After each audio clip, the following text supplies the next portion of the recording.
Hello, my name is Sara Gensemer. And I'm Nicole Long. And I'm Jess Mahler. And our topic is the Jigsaw method. So our topic is a use of the Jigsaw method in elementary, middle school, high school, and at the post-secondary level. It was first developed by Elliot Aronson in 1978. And it is a collaborative teaching technique in which students work in small home groups. In this original group, each member is assigned to become an expert on a part of a lesson. After reading about their topic, the experts from each home group meet in their expert groups to discuss their topic. When finished, each student returns to their home group to take turns teaching their topics to each other. Looking at our process for obtaining articles, tracing citations, and also using Zotero, we used EBSCOhost from the Millersville University Library and also Google Scholar to research our articles. Some of the common terms we used for searching for articles included Jigsaw method, Jigsaw classroom, cooperative learning, student achievement with Jigsaw, and Jigsaw-based learning. When looking more into our research, we decided to use terms that were specific to student ages and grade levels. So we also included the terms elementary, middle school, high school, and post-secondary. And we use those terms in conjunction with our common terms. We also utilized tracing backwards and forwards using the article's in-text citations as well as each article's bibliography to try and connect the articles and see how they were related to each other.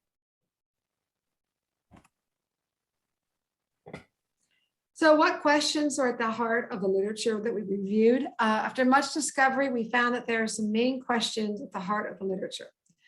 How effective is a Jigsaw method compared to traditional methods of teaching? Secondly, many researchers were looking at how the Jigsaw method affects student achievement. Third, how do student characteristics such as gender, socioeconomic background, race, and age affect their learning when using the Jigsaw method? And finally, how does the Jigsaw method affect students' attitudes and motivation towards learning? So the themes that we found, we organized them by the different grade levels, elementary, middle school, high school, and post-secondary. And most of the results from the research indicated that the Jigsaw method increased student achievement and improved their overall attitudes and motivation to learn. The studies that we looked at had different types of participant sampling. They had random sampling, non-random convenient sampling, and non-random purposeful sampling. There were different types of research. Most of them were mixed methods, but there were also quantitative methods, which included pre-tests and po-tests, as well as student grades. And there were also qualitative methods, which included things like surveys, questionnaires, and interviews.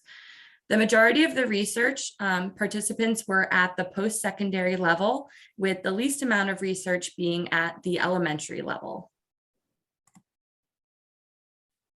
Looking at the strengths and weaknesses of our research on our topic of Jigsaw, some of our strengths included most of the articles we found were mixed method studies that use convenience and purposeful sampling. So they included both quantitative and qualitative aspects in the studies.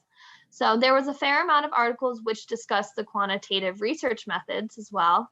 And there was an abundance of Jigsaw research at the post-secondary level. So we got to read how it was utilized in how Jigsaw was utilized in colleges and at university level. Some of the weaknesses in our research included only a few articles were purely qualitative research methods. We had some difficulty, and with the help of Dr. Wright, we got to find some qualitative research articles. And then the quantitative studies were missing control groups. So this kind of impacted the internal validity of these studies. And the last weakness was there being a lack of Jigsaw research at the K-2 level. We're not sure if we just couldn't find articles at this level or if this had to do with the socialization levels of children who are in kindergarten through second grade.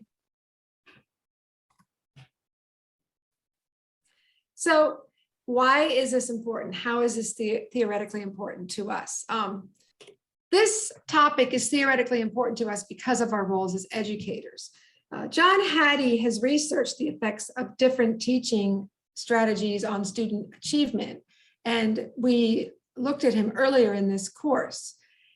He found that the Jigsaw method has an effect size of 1.2, which is far above the 0.4 he has set as the minimum standard of effectiveness of teaching strategies. If we're able to effectively learn how to implement the Jigsaw methods into our classrooms, could that potentially increase our effectiveness as educators? There's a really great website that explains John Hattie's work on all levels and in very great detail. It's visiblelearningmetax.com. And finally, we look at how is this practically important to us. The Jigsaw method is practically important because it has the potential to give students an active role in their learning. They get to play that active role, as well as improve their social and emotional learning as they are engaging with their peers. It can also increase their motivation as well as their level of engagement in the learning process. Thank you for watching our presentation.